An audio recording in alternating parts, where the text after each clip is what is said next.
The temperature had climbed past 42 degrees Celsius, but inside the presidential palace, things were about to get even hotter. President Ibrahim Traoré, only 35, was deep in a high-level infrastructure meeting, reviewing plans for a railway that could transform the nation's economy. Suddenly, the doors burst open with a slam that echoed through the chamber. Yakuba Sawato, his chief communications advisor, stormed in, pale and breathless. "Mr. President, it's urgent. You need to see this. Ellen DeGeneres and General Langley, they just humiliated you on American national television." The room fell into stunned silence. Ibrahim calmly set down his pen. "Put it on the screen," he said quietly. All eyes turned to the tablet as the video began. Ellen was on stage holding up a blown-up photo of Ibrahim in military dress. She doubled over in laughter. "Look at this, the president of Burkina Faso. He looks like a kid playing dress-up for a school play." The studio audience exploded with laughter. Then came General Langley, the retired U.S. military figure known for blunt, often brutal commentary. Arms crossed, smirking, he added, "Looks more like a boy general leading a toy army. I honestly thought this was a Halloween costume commercial." The American audience howled with laughter, but 6,000 miles away, in that quiet room in Ouagadougou, rage was building. Foreign Minister Alonso Ouedraogo slammed her palm on the table. "This is not just an insult to our president. It's a slap in the face of every Burkinabe." Ibrahim watched silently, expressionless, as the clip ended with Ellen and Langley mocking a military march mimicking him. Then he rose, slowly, deliberately, his voice calm and icy. "Call an emergency meeting. If they want to play on the stage of global media, we will give them a performance they'll never forget." Within hours of the Ellen DeGeneres broadcast, the clip had exploded across the internet. It wasn't just the insult, it was the arrogance, the laughter, the ease with which a world leader from Africa had been reduced to a joke in front of millions. On social media, the hashtag Respect Burkina Faso began to trend. First in Ouagadougou, then across West Africa.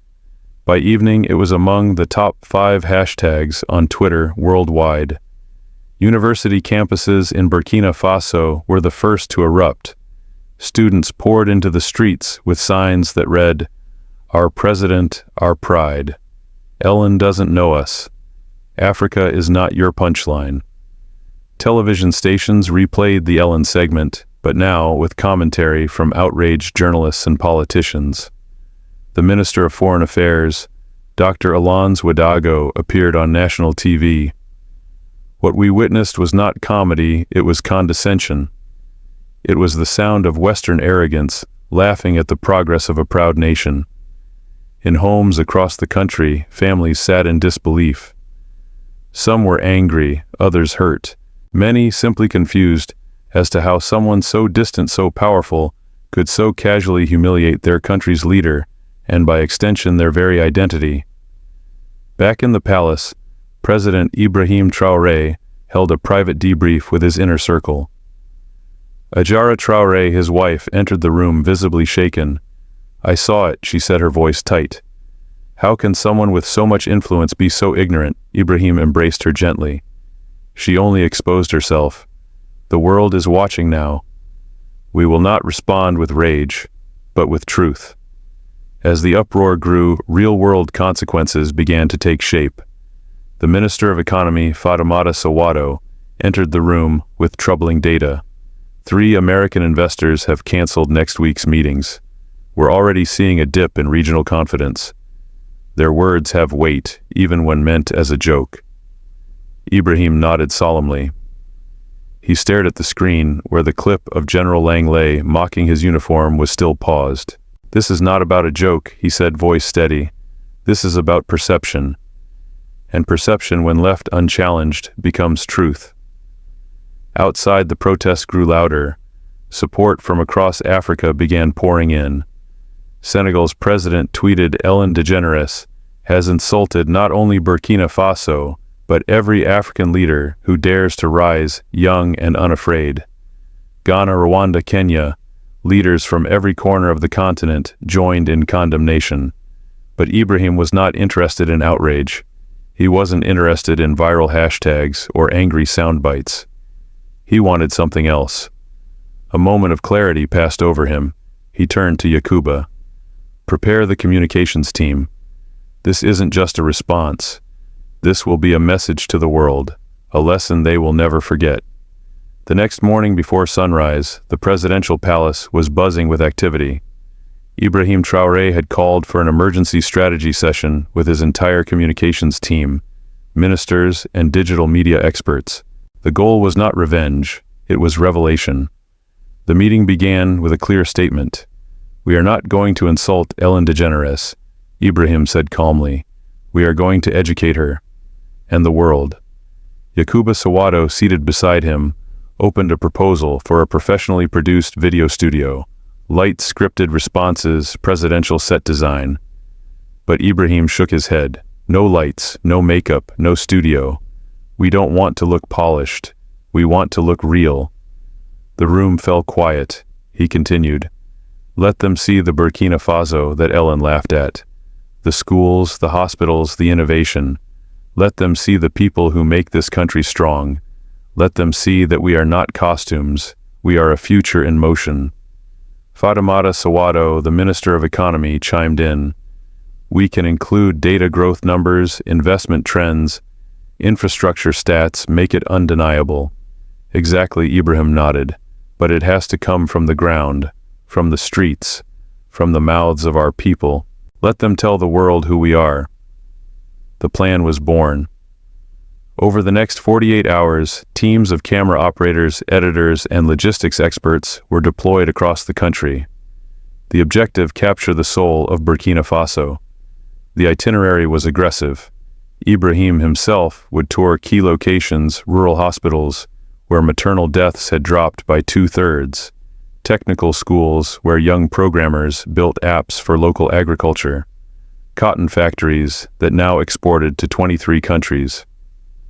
Ajara Traoré suggested including testimonials. Let ordinary citizens speak. Let a student say what education means to them. Let a farmer talk about clean water. No actor can compete with the truth. The campaign had one mission: truth through storytelling. Each segment of the video would begin with a quote from Ellen or General Langley, followed by a powerful visual rebuttal. For example, Ellen's "He looks like a boy playing soldier" would cut directly to Ibrahim, inspecting solar fields, powering remote villages. General Langley's toy army line would be followed by scenes of Burkina troops, training in peacekeeping operations for the UN. Every insult would become an opportunity to reveal reality. Ibrahim would narrate throughout, not in anger, but with clarity, humility, and purpose. Let this be our moment, he said to the team. Not just to respond, but to redefine. Not just to speak back, but to lead forward. As the sun set that day, cameras were already rolling. Trucks moved out. Schedules were locked. What had started as a smear was now becoming something else, a story, a statement, a transformation. 3 days after Ellen DeGeneres and General Langley had laughed before millions, something unprecedented happened. At exactly 9 a.m. GMT, a single tweet went live from the official Twitter account of the President of Burkina Faso. To Mrs. Ellen DeGeneres and to the world, let me show you the country you think you know. The real Burkina Faso attached was a 12-minute video. It didn't begin with music. It didn't begin with flashy graphics. It began in total silence. The screen faded from black to the calm, poised face of President Ibrahim Traoré, seated in his modest office. Behind him, a simple Burkina Faso flag fluttered in a soft breeze from an open window. He looked directly into the camera. Mrs. DeGeneres, he said evenly, I am the boy in costume you laughed at. Let me show you the world you tried to mock. And with that, the storm began. The video cut to Ibrahim stepping into a plain vehicle. No motorcade, no guards. Just him, a driver, and a cameraman. You said I look like I'm playing house, his voice echoed. Let me show you the house I work in every day. First stop a hospital in the outskirts of Ouagadougou. The camera followed Ibrahim as he greeted doctors and nurses, pausing by a neonatal unit where premature infants lay in state-of-the-art incubators. This facility is one of 73 we have built in the last 3 years. Maternal mortality has dropped 67%. For some, this is just statistics. For us, it is survival. A midwife looked into the camera. I used to lose babies every week. Now I lose none. The camera then shifted fluid documentary style to a bustling technical school. In one classroom, students were programming drone navigation systems for agriculture. Others built software to optimize irrigation in dry zones. They laughed at my name, Ibrahim Traoré, he continued. Said it sounded like a soap opera character. These students don't care what my name sounds like. They care that they have a future. A 19-year-old girl stood before the camera, smiling proudly. Before I dreamed of escaping. Now I dream of leading. Our president gave us that. The next cut a sprawling cotton processing plant, the hum of machines loud and relentless. Men and women moved with precision, handling bales of raw cotton, feeding it into modern equipment. This factory alone employs over 3,000 people. We export to 23 countries, Ibrahim said. General Langley, you said I lead a toy army. These are the soldiers of our economy. Maybe it's time to trade your toys for reality. Suddenly the screen flashed white. A quote appeared. He should go back to school. Ellen DeGeneres. The next shot Ibrahim walking through a local school, waving at children in crisp uniforms. Then a quiet voiceover. I did go back to school. I earned my MBA studying between midnight and 4:00 a.m. Because my people cannot wait for my education. They need leadership now. Then came the moment no one expected. A drone shot soared over vast solar farms, powering entire villages. The music swelled for the first time, subtle, orchestral, emotional. 95% of our new energy comes from clean sources, Ibrahim said, standing before panels that gleamed under the West African sun. While some mock us, we power our future. The most powerful moment arrived without warning. In a modest village, Ibrahim sat at the dinner table of a local farming family. The mother, her eyes full of emotion, said softly, "We used to eat once a day. Now my children go to university." Ibrahim looked into the camera again. You see a joke, we see a journey, you see costumes, we see dignity, and then the knockout punch. The final shot zoomed slowly toward Ibrahim as he stood atop a construction site where a new highway was being laid. Trucks rumbled behind him. Workers cheered. "We are not asking for pity," he said, his voice rising. "We are not begging for validation. We are building, learning, growing. And when you laugh at us, it doesn't break us, it sharpens us." The final line, Mrs. DeGeneres, this is Burkina Faso. Not the one in your head, the one on the ground, the one rising. Black screen, one hashtag. In less than an hour, the video was on every continent. By noon, it had surpassed 5 million views. By sunset, it was trending in 72 countries. Comments flooded in. This is how you answer ignorance with elegance. Ibrahim just taught a masterclass in dignity. Where can I invest in this country? Even celebrities began reacting. Oprah Winfrey tweeted, "This man turned mockery into a movement. Dignity will always defeat prejudice." TV hosts who once echoed Ellen's tone now scrambled to retract. A prominent NBC anchor declared on air, "Ellen went too far." But President Traoré, he went higher. The pressure on Ellen DeGeneres became unbearable. Inside her Los Angeles studio, her producers stared at the numbers. Ibrahim's video had more engagement than any of her show's episodes in the last 2 years. One of her sponsors sent an ultimatum, "Distance yourself, or we pull out." That evening, Ellen sat in silence in her office, watching Ibrahim's video for the 3rd time. Each scene peeled back another layer of her ignorance. She whispered to herself, "I thought he was just a name. I didn't know he was a revolution." The ripple turned into a tidal wave. In the 24 hours after President Ibrahim Traoré's video dropped, the global media map was redrawn. Major outlets from New York to Nairobi, Paris to Pretoria scrambled to cover what they were now calling the most devastatingly graceful clapback in television history. News anchors who had once smiled politely at Ellen's monologues now shifted tones. CNN's lead segment opened with a talk show host mocked an African president and ended up teaching America what leadership really looks like. The clip of Ibrahim standing before the solar panels declaring, "We are not asking for pity. We are building" became an instant cultural moment, spliced, remixed, and echoed across TikTok, Instagram, and YouTube. Even teenagers who had never heard of Burkina Faso now quoted him in high school debate clubs. In Africa, he was a hero, not just for Burkina Faso, but for an entire continent long tired of being the punchline of Western media. Senegal's President Macky Sall tweeted, "Ellen DeGeneres mocked a boy. She awakened a giant."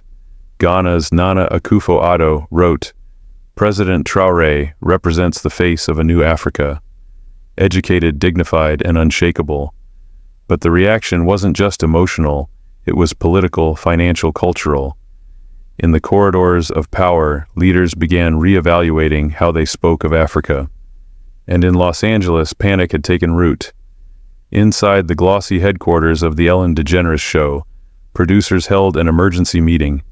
The latest ratings showed a 23% drop overnight. Online petitions called for Ellen's sponsors to pull out. The clip of General Langley laughing at the toy army was circulating with biting memes.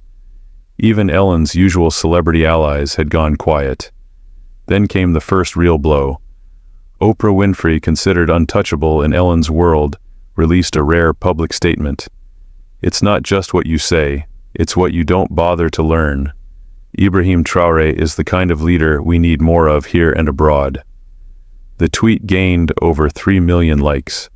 Soon after, American talk show host Trevor Noah aired a 5-minute commentary opening with "Let's talk about what happens when comedy punches down and meets someone with real power, poise, and purpose." He dissected Ellen and General Langley's comments line by line, then played Ibrahim's response unedited. The studio audience gave a standing ovation. By now, Ellen couldn't ignore it. She sat at her desk, watching the metrics on a wall-mounted screen. Her team was silent. Then her executive producer whispered, "He flipped the narrative. You mocked him. He educated the world. That video has 83 million views in 36 hours." Ellen's face was pale. I didn't know," she murmured. "I didn't even Google him." Her agent leaned forward. "Then you need to say that, and say it publicly, before this buries you." Meanwhile, at the presidential palace in Ouagadougou, Ibrahim remained composed. He wasn't basking in victory. He was on the phone with African leaders coordinating a broader media initiative to use this moment not just for Burkina Faso, but for the entire continent. His wife Ajara walked in holding her phone. "Ibrahim, CNN just called this the Mandela moment of our generation." He didn't smile. "Then let's make sure it's not just a moment." Behind the scenes, Ellen's team drafted a statement, but it wasn't enough. The audience was no longer asking for clarification. They wanted accountability. They wanted redemption. That evening, Ellen went live. The studio was stripped of laughter, music, and cheer. No monologue, no dancing, just silence. She stood center stage, hands clasped. "I have something important to say," she began, voice tight with emotion. "A few days ago, I mocked President Ibrahim Traoré of Burkina Faso. I called him a boy. I laughed at his clothes, his youth, his name. I did it without knowing him, without researching his country, without understanding what I was mocking." The audience sat in stunned silence. And then, I watched his video, every second of it. She paused, and for the first time in a long time, I was ashamed of myself. Behind her a screen displayed stills from Ibrahim's video, the hospitals, the schools, the solar farms. Ellen turned back to the camera. "President Traoré, if you are watching, I was wrong. Completely, painfully, ignorantly wrong. I apologize to you, your people, and to every viewer I've ever misled about Africa." Then she did something unprecedented. "I am going to Burkina Faso. I'm going to meet the people I mocked. And I'm going to donate $1 million to educational programs across your country." The next day, the announcement dominated headlines. It wasn't just a PR move, it was a pivot in Western media's portrayal of Africa. BBC headline, "Ellen humbled Africa, answers with dignity." Al Jazeera, "From insult to invitation. Burkina Faso rewrites the narrative." American universities joined the wave. Harvard, Stanford, and Yale announced open invitations to President Traoré to speak on leadership, humility, and international cooperation. At the White House, aides briefed President Joe Biden on the situation. His response: "We might want to follow this guy's playbook on diplomacy." And as Ellen prepared for her journey to Burkina Faso, American corporations began to take notice. Investment inquiries surged. Social media buzzed with interest in Burkinabe tech, agriculture, and policy. The insult had sparked something powerful, something that spread beyond television and tweets, a shift in tone, a reawakening, an introduction to a continent on its own terms. 2 weeks after the world watched her humbled apology, Ellen DeGeneres stepped off a plane at Ouagadougou International Airport. It was her first visit to an African country ever. The sun beat down gently as she was welcomed by local dignitaries, media, and a crowd of curious onlookers. But the most striking image was the handshake. President Ibrahim Traoré stood at the bottom of the stairs, his posture upright, expression calm, hand extended. Ellen hesitated for just a second, then walked forward and took his hand. "Thank you for welcoming me, President Traoré," she said quietly. "I know I don't deserve this kindness." Ibrahim smiled, not with sarcasm or pride, but with dignity. Everyone deserves a second chance, especially when they're willing to learn. Over the next 3 days, the world watched Ellen DeGeneres embark on the most unexpected journey of her life, not as a celebrity, but as a student. Her first stop was the modern hospital featured in Ibrahim's viral video. There, she spoke with doctors, mothers, and administrators. She watched a successful emergency C-section and cried softly when a newborn was placed in a mother's arms. "I didn't know this kind of care existed here," she admitted to the cameras. "I didn't even know how shamefully little I knew." At the technical school, she met young Burkinabe programmers, creating apps for local agriculture education and weather prediction. A 20-year-old named Musa showed her how his project had saved farmers 30% in irrigation costs. Ellen laughed in disbelief. "They're more advanced than some Silicon Valley firms I know." Then she grew quiet. "And I mocked this in a rural village."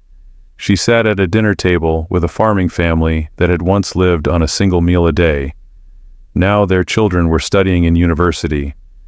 "This is what real leadership does," the father said, his voice firm. "It puts food in our bowls and books in our children's hands." Ellen listened, no longer defending herself, no longer speaking, just learning. On her final day, she visited a cultural center where local artists preserved and taught traditional music, storytelling, and crafts. She watched a performance in awe, her camera crew speechless. As she stood amid paintings and sculptures, she turned to Ibrahim and whispered, "You have a wealth here that no country can measure." That evening, she joined the president at a press conference broadcast live to both American and Burkinabe audiences. She stood in front of the podium, no script in hand. "When I first saw a photo of Ibrahim Traoré, I laughed. Not because he was funny, but because I was ignorant." She paused, eyes welling. "And then I saw his video, and I realized he's everything I claim to stand for: education, progress, hope." Then she made a historic announcement: "I am partnering with the government of Burkina Faso to create a permanent media initiative, one that highlights African innovation leadership and culture. And I'm moving my program here to Ouagadougou. The crowd gasped. She continued, "For too long, we've let Hollywood define Africa as poverty and war. That ends now. I want to be part of the new narrative, a real one, led by Africans themselves." At that moment, something changed, not just in Ellen, but in the room, the country, and perhaps even the world. President Ibrahim Traoré took the stage beside her. "We are not defined by how others laugh at us," he said. "We are defined by how we respond." And this time we responded with clarity, humility, and strength. The two stood together not as enemies, not even as friends, but as collaborators in truth. 3 months later, back in the U.S., Ellen's show had transformed entirely. Gone were the celebrity gossip segments.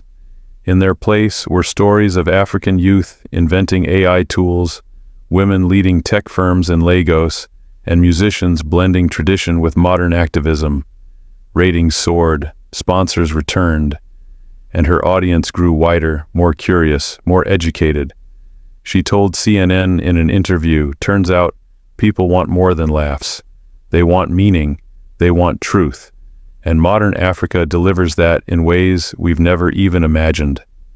The special episode featuring President Traoré reached 18 million views in the US alone, making it the most watched in the show's history.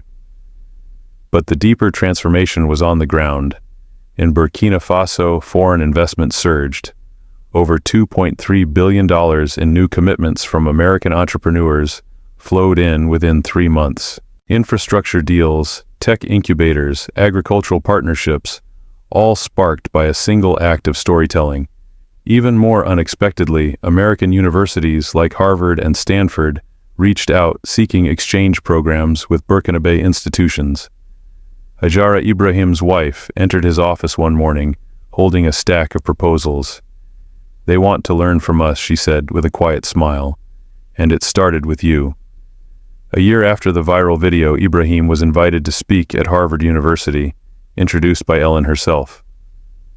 The auditorium was packed with students, professors, and diplomats.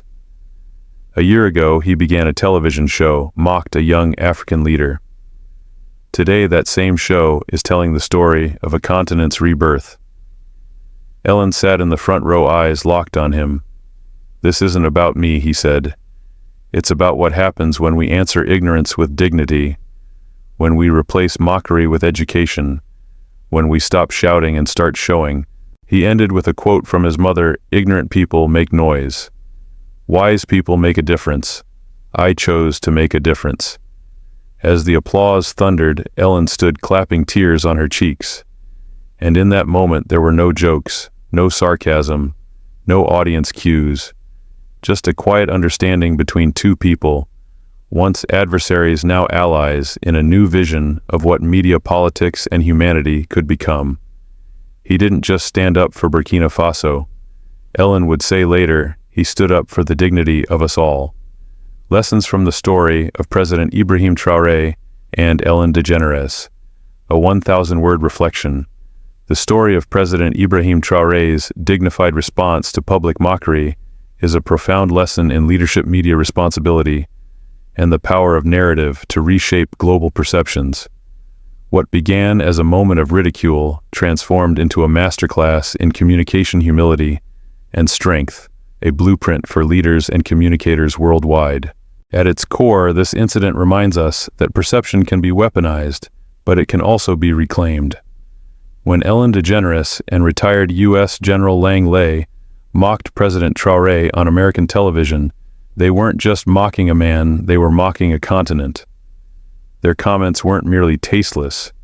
They were emblematic of a broader, long-standing issue, the casual dehumanization and dismissal of African dignity in Western media.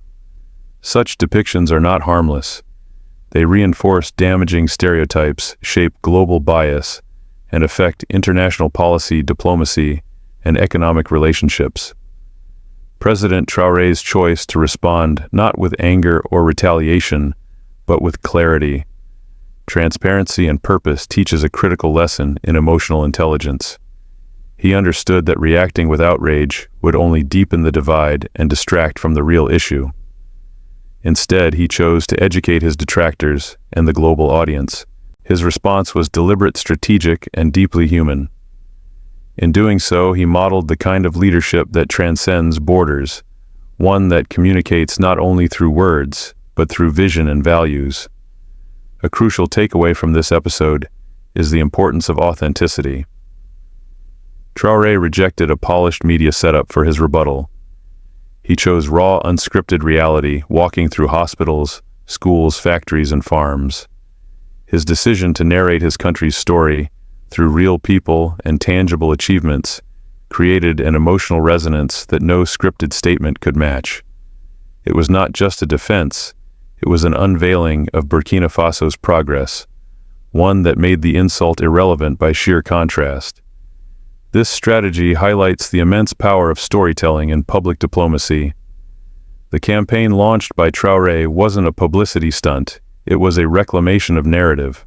By allowing citizens to speak for themselves and pairing each insult with a visual counterpoint grounded in truth, he effectively dismantled the stereotypes perpetuated by Ellen's show.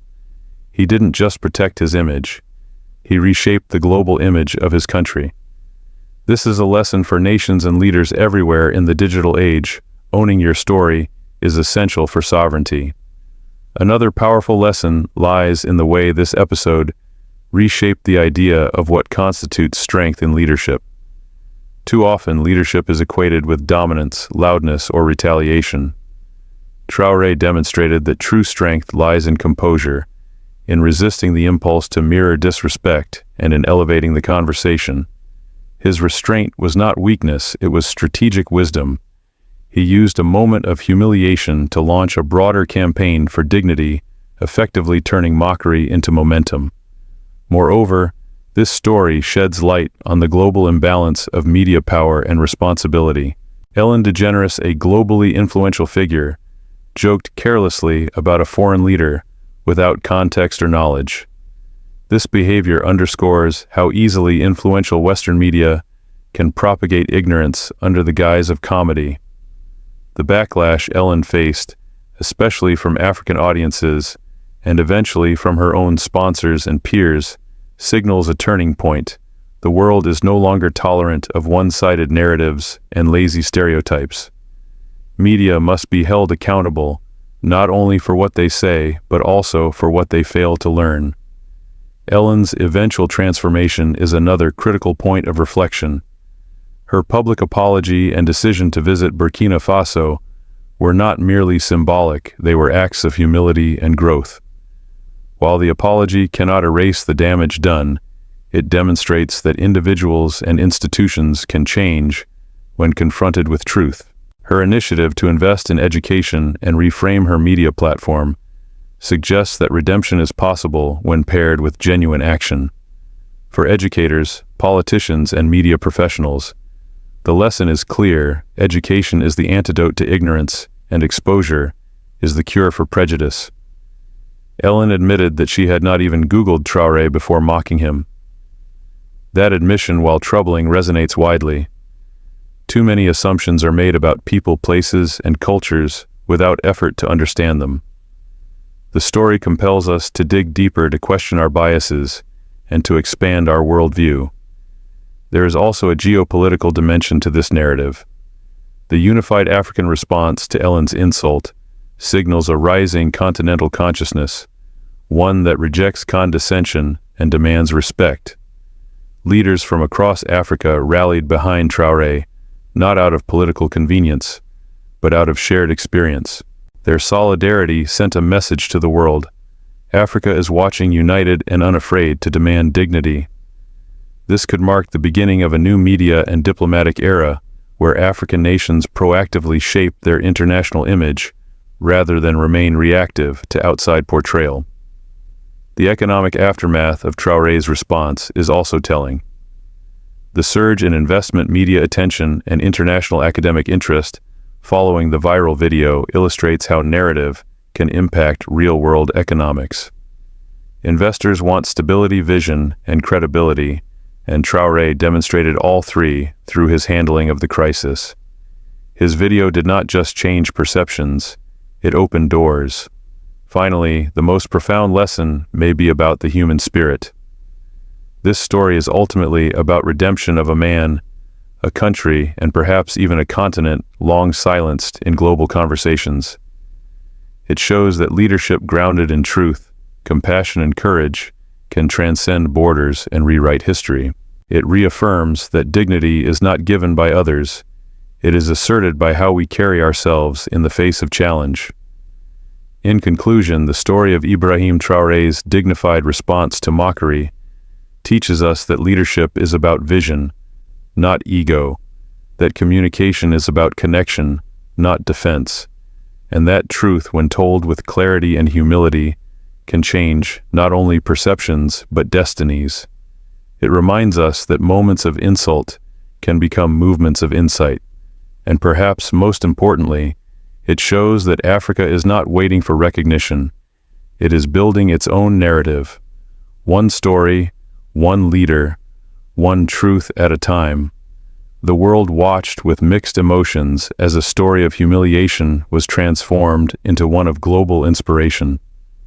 For many viewers across the world, what began as a segment of late-night mockery quickly evolved into an unforgettable lesson in leadership identity and justice. The comments that flooded social media news outlets and video platforms were not simply reactive, they were deeply reflective, expressing admiration, regret, and even a personal reckoning. Many viewers admitted they had never heard of President Ibrahim Traoré before the incident. Some confessed that they too might have laughed at the image if shown out of context, not out of malice, but because they had unknowingly absorbed the condescending media portrayals of Africa so often served by Western entertainment.